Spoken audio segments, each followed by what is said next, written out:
యేసు వారికి ఉత్తరం ఇచ్చు తిరిగి ఉపమాన రీతిగా ఇట్లా, పరలోక రాజ్యం తన కుమారునికి పెళ్లి విందు చేసిన ఒక రాజును పోలి ఉన్నది అని.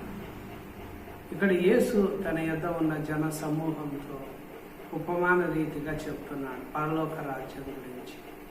ఏమంటున్నాడంటే, తన కుమారునికి పెళ్లి విందు చేసిన ఒక రాజును పోలి ఉన్నది అన్నాడు. ఆ పెళ్లి విందుకు పిలువబడిన వారిని రప్పించుటకు అతడు తన దాసులను పంపినప్పుడు వారు రానోళ్ళకపోయింది. చూడండి, ఇక్కడ పెళ్లి విందుకు పరలోక రాజ్యము తన కుమారునికి పెళ్లి విందు చేసిన ఒక రాజును పోలి ఉన్నది అనే విషయాన్ని ప్రభు ఇక్కడ స్పష్టంగా మనతో చెప్తున్నాడు. అక్కడ రాయబడిందట, పెళ్లి విందుకు పిలువబడిన వారిని రప్పించుటకు అతడు తన దాసులను పంపినాడు, కానీ వారు రానోళ్ళకపోయారు. కాగా అతడు, ఇదిగో నా విందు సిద్ధపరిచి ఉన్నాను, ఎద్దులను కొవ్విన పశువులు వధింపబడినవి, అంతయు సిద్ధముగా ఉన్నది, పెండ్లి విందుకు రండని పిలువబడిన వారితో చెప్పుడని వేరే దాసులను పంపాను. కానీ మొదట వారు రానొల్లకపోయి, మరియు వేరే దాసులను పంపినప్పుడు వారు లక్ష్యము చేయక ఏం చేశారంటే, ఒకడు తన పొలమునకు మరి ఒకడు తన వర్తకమునకు వెళ్ళి తక్కిన వారు అతని దాసులను పట్టుకొని అవమానపరిచి చంపేది. ఇక్కడ మనం చెప్పేటువంటి విషయం ఏమిటంటే, యేసు మన కొరకు తన సొంత రక్తం ఇచ్చి సంఘాన్ని స్థాపించాడు. ఇక్కడ ప్రభు మన కొరకు విందును సిద్ధం చేశాడు. ఆడేం రాయబడిందంటే, ఇదిగో నా విందు సిద్ధపరిచి ఉన్నాను, ఎద్దులను కొవ్విన పశువులను వధింపబడిన అంతయు సిద్ధముగా ఉన్నది అన్నాడు. ఇక్కడ సంఘంలో కూడా ప్రభు మన కొరకు ఆహారాన్ని సిద్ధపరిచాడు. క్షయమైన ఆహారము కొరకు దానికి సంబంధించిన విషయం మనం చూసినట్లయితే, ఆహారము ఏది అనే దాని గురించి చూసినట్లయితే యోహాను సువార్త ప్రభు మనతో చెప్తున్నటువంటి మాట, మీరు సూచనలను చూచుట వలన కాదు, కానీ రొట్టెలు భుజించి తృప్తి పొందుట వలననే నన్ను వెతుకుచున్నారని మీతో నిశ్చయముగా చెప్పుచున్నాను. క్షయమైన ఆహారము కొరకు కష్టపడకుడి, కానీ నిత్య జీవము కలుగజేయు అక్షయమైన ఆహారము కొరకే కష్టపడుడి. మనుష్య కుమారుడు దానిని మీకిచ్చును, ఇందుకై తండ్రి అయిన దేవుడు ఆయనకు ముద్ర వేసి ఉన్నాడని చెప్పాను అన్నాడు. ఇక్కడ యేసు ఏం చెప్తున్నాడంటే, క్షయమైన ఆహారము కొరకు కష్టపడకుడి, కానీ నిత్య జీవము కలుగజేసే అక్షయమైన ఆహారం కోసమే కష్టపడండి. మనుష్య కుమారుడు దానిని మీకు ఇచ్చును అన్నాడు. ఈరోజు సంఘానికి ప్రభు మనల్ని పిలుస్తున్నాడు. ప్రయాసపడి భారం మోసుకొనిచున్న సమస్త జనులారా నా యొద్దకు రండి, నేను మీకు విశ్రాంతి కలుగజేస్తాను. ప్రభు మనల్ని పిలుస్తున్నాడు. నన్ను వెదకని వారికి దొరికి తిని, విచారింపని వారికి ప్రత్యక్షమై తిని, అవిధేయుల ఎదురాడు ప్రజలకు దినమంతా నా చేతులు చాపి తిని అన్నాడు. కనుక ప్రభువు మన వైపు తన చేతులు చాపుతున్నాడు. సంఘంలో మన కొరకు ఆహారాన్ని అనగా నిత్య జీవము కలుగజేసే అక్షయమైన ఆహారము మన కొరకు సిద్ధముగా ఉన్నది. లేఖనాలలో నిత్య జీవము ఉన్నది. అందుకొరకనే ఒక ధనవంతుడు యేసు దగ్గరికి పరిగెత్తుకుని వచ్చి, సద్బోధకుడా, నిత్య జీవమునకు వారసుడనగుటకు నేనేం చేయాలి అన్నాడు. అందుకు యేసు ఏమన్నాడంటే, ఆజ్ఞలను పాటించు అన్నాడు. కనుక ఈరోజు మనం తెలుసుకోవాల్సింది ఏమిటి అంటే, యేసు ఎందుకు మనల్ని తన ఎద్దకు పిలుస్తున్నాడంటే, ఆ నిత్య జీవము నీకు కలిగే అక్షయమైన ఆహారము సంఘంలో ఉన్నది. అది మనకు ఇవ్వాలని ప్రభు ఆశ కలిగి ఉన్నాడు అనే విషయాన్ని మనం తెలుసుకోవాలి. ఈరోజు లోకంలో అనేక మందికి చీకటి వారిని కమ్మేసింది. చీకట్లో నడుస్తున్నారు కావున తాము ఎక్కడికి పోతున్నారు అనే విషయం వారికి తెలియడం లేదు. చీకట్లో వారు నడుస్తున్నారు, తాము ఎక్కడికి పోతున్నారో తెలియదు. మనుషులు తమ ముందు 2 మార్గాలు ఉన్నాయనే విషయము తెలియవడం లేదు. ఒకటి నాశనమునకు పోవు ద్వారము ఉండాలి, ఇరుకు ద్వారం అనగా జీవానికి పోయే ద్వారం ఉండాలి. తను ఎక్కడికి పోతున్నాడో, నాశనానికి పోయే ద్వారంలో వెళ్తున్నానా, జీవానికి పోయే ద్వారంలో వెళ్తున్నానా అనే విషయం మనిషి తెలియవడం లేదు, దాన్ని గ్రహించడం లేదు. వింటున్నారు కానీ గ్రహించడం లేదు, చూస్తున్నారు కానీ తెలుసుకోవడం లేదు. వాళ్ళ హృదయం కొవ్వింది, వాళ్ళ చెవులు మందమైపోయినాయి, వాళ్ళ కళ్ళు మోయబడిపోయినాయి. కనుక వింటున్నారు కానీ గ్రహించడం లేదు, చూస్తున్నారు కానీ తెలుసుకోవడం లేదు. కావున ఈ వీడియో ద్వారా మనం తెలుసుకోవాల్సింది ఏమిటంటే నిత్య జీవాన్ని తెలుసుకోవాలి. చూడండి, లోకంలోకి వచ్చేటప్పుడు మనం ఖాళీగా వచ్చాము, వెళ్ళేటప్పుడు ఖాళీగా వెళ్తాము. కాగా అన్నము వస్త్రము గలవారమై ఉండి వాటితో తృప్తి పొందాలి. కొంతసేపు కనపడి అంతలోనే మాయమైపోయే ఆవిరి వంటిది మన జీవితం, మన జీవం ఏ పాటిది. కావున మనం ఏం చేయాలంటే నిత్య జీవాన్ని సంపాదించుకోవాలి. అందుకొరకే ప్రభు మనలను తన యొద్దకు పిలుస్తున్నాడు. ప్రయాసపడి భారం మోసుకొనుచున్న సమస్త జనులారా నా యొద్దకు రండి, నేను మీకు విశ్రాంతి కలుగజేస్తాను అని పిలుస్తున్నాడు. ఈరోజు మనం నిత్య జీవంలోకి వెళ్ళాలంటే ఆ స్థలంలోకి ప్రభు మనకు స్థలాన్ని సిద్ధపరుస్తున్నాడు. దయచేసి దాని కొరకు నువ్వు సిద్ధపడాలంటే ఈ లోకం మనకు శాశ్వతమైనది కాదు, పరలోకం నిత్య జీవం అది శాశ్వతమైనది. ఆ రాజ్యము కొరకు, ఆ రాజ్యం మనకి ఇవ్వాలని ప్రభు ఆశపడతాడు. అంటే లేఖనాలలో, బైబిల్లో నిత్య జీవం గురించి మనకు తెలియజేయబడుతుంది. జీవ మార్గాలు సంఘంలో మనకు తెలపబడుతున్నాయి. యేసు నేనే మార్గము, సత్యము, జీవము, నా ద్వారా తప్ప తండ్రి యొద్దకు ఎవరు పోరు అనే విషయం చెప్తున్నాడు. యేసు ద్వారానే మనం జీవ మార్గంలోకి వెళ్ళాలి. కనుక జీవ మార్గంలోకి వెళ్ళాలి అంటే యేసు దగ్గరకు మనం రావాలి. యేసు ఆ మార్గంలో ఆయనను వెంబడించాలి.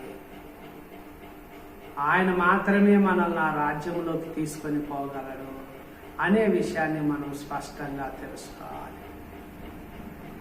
ఇంకా ఎవరి వలనను ఈ రక్షణ కలదు. ఆకాశం కింద మనుషులు ఇవ్వని ఏ నామంలో మనం రక్షించం. కనుక నిత్య జీవములోకి వెళ్ళాలంటే యేసు ద్వారా నేను వెళ్ళాలి. ఈ విషయం మనుషులకు తెలియక మనుషులందరూ ఒకే పద్ధతి, తినడము, తాగడం, పెళ్లి చేసుకోవడం, పెళ్లికి ఇవ్వడం, ఇండ్లు కట్టడం, ఇండ్లు పెరగడం, భూమి మీద ధనం సమకూర్చుకోవాలని, ప్రాణమా సుఖించి తిని తాగి సంతోషించాలని, ఇలాంటి వాటి మీద మనిషి లక్ష్యము పెట్టుకున్నాడు. జీవ మార్గము, పోయే మార్గం గురించి మనిషి యోచించడం లేదు.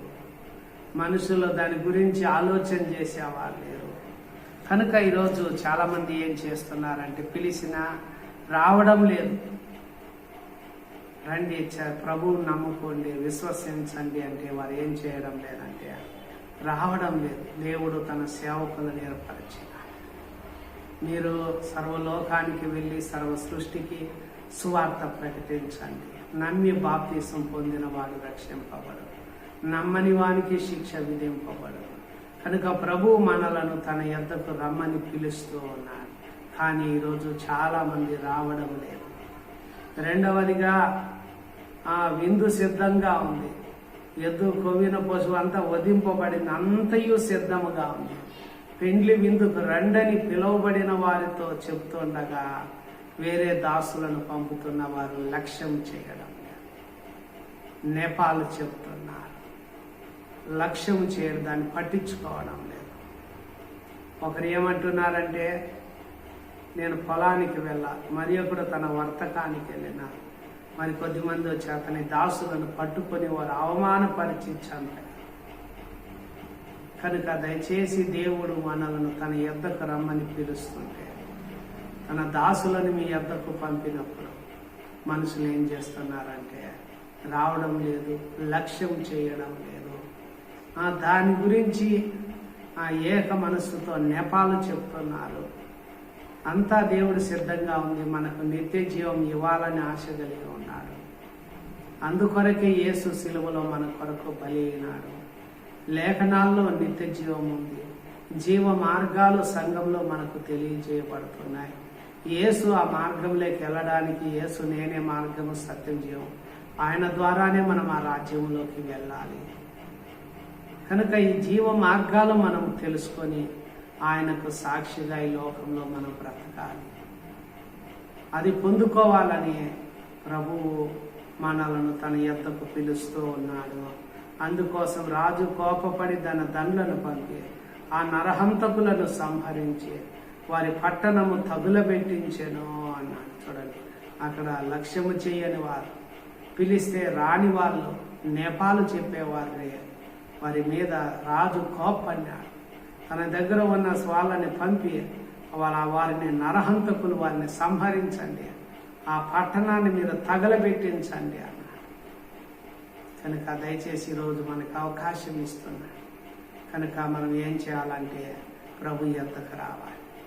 భూదిగంతముల నివాసులారా నా వైపు చూచి రక్షణ, లోబడనొల్లని ప్రజల వైపు దినమంతా ఆయన తన చేతిలో చాపుతున్నాడు. ప్రయాసపడి భారం మోసుకున్న సమస్త జిల్లాల నా యొద్దకు రండి అని ప్రభు మనల్ని పిలుస్తూ ఉన్నాడు. మనం తప్పిపోయినాం, మనల్ని వెతికి రక్షించాలి. నశించిపోతున్నాం, మనల్ని రక్షించాలి. దూరంగా మనం జీవిస్తున్నాం, ఆయనకు దగ్గర కావాలి, ఆయనతో సమాధాన పడాలని కోరుకుంటున్నాం. కావున దయచేసి వారి వలె మనము చేయకుండా ప్రభు వైపు మనం చూడాలి. ఒక వ్యక్తి యేసు దగ్గరికి వచ్చి అంటారు, యేసు సుంకపు మెట్టు దగ్గర కూర్చొని యేసుని వెంబడించమని అలా చూసినట్లయితే వాక్యం మనకు స్పష్టంగా మనకు తెలియచేయబడుతుంది. ఏమనే మాట చూసినట్లయితే, యేసు అక్కడి నుండి వెళ్ళుచు సుంకపు మెట్టు వద్ద కూర్చున్న అల్పైపు మత్తయ్యను ఒక మనిషిని చూసినప్పుడు నన్ను వెంబడించు అని అతనితో చెప్పగా అతడు లేచి ఆయన వెంబడించాడు. చూడండి, సుంకపు మెట్టు దగ్గర కూర్చున్నటువంటి మత్తయ్యని చూసి యేసు నన్ను వెంబడించు అన్నప్పుడు అన్ని విడిచిపెట్టేసి లేచి ఆయన వెంబడించాడు. ఈరోజు అనేక మందిని ప్రభు తన యొద్దకు రమ్మని పిలుస్తున్నాడు, కానీ రావడం లేదు, లక్ష్యం చేయడం లేదు, నెపాలు చెప్తున్నారు, పట్టించుకోవడం లేదు. ఎంతవరకు వారి సొంత కార్యాల్లోనే ఉండిపోయినారు. దేవుని మాటలను అలక్ష్యం చేస్తున్నారు, నిర్లక్ష్యం చేస్తున్నారు. సత్యానికి చెవినివ్వడం లేదు. ఆరోగ్యకరమైన బోధన మనిషి సహించడం లేదు. ప్రభువు దగ్గరకు రమ్మని పిలుస్తున్న మనిషి పట్టించుకోకుండా ఉన్నాడు. ఎంతవరకు సొంత కార్యాల్లోనే ఉండిపోయినారు. కావున మత్తయి మాదిరిగా మనం ఉండాలని ప్రభు కోరుకుంటున్నాడు. సుంకపు మెట్టునగా కూర్చున్న మత్తయిని చూసి నన్ను వెంబడించున్నప్పుడు లేచి వెంబడించాడు. అదేవిధంగా వీడియో చూసి నీవు ఎక్కడ ఉన్నా ప్రభు నిన్ను పిలుస్తున్నా, నా యొద్దకు రండి, నన్ను వెంబడించు.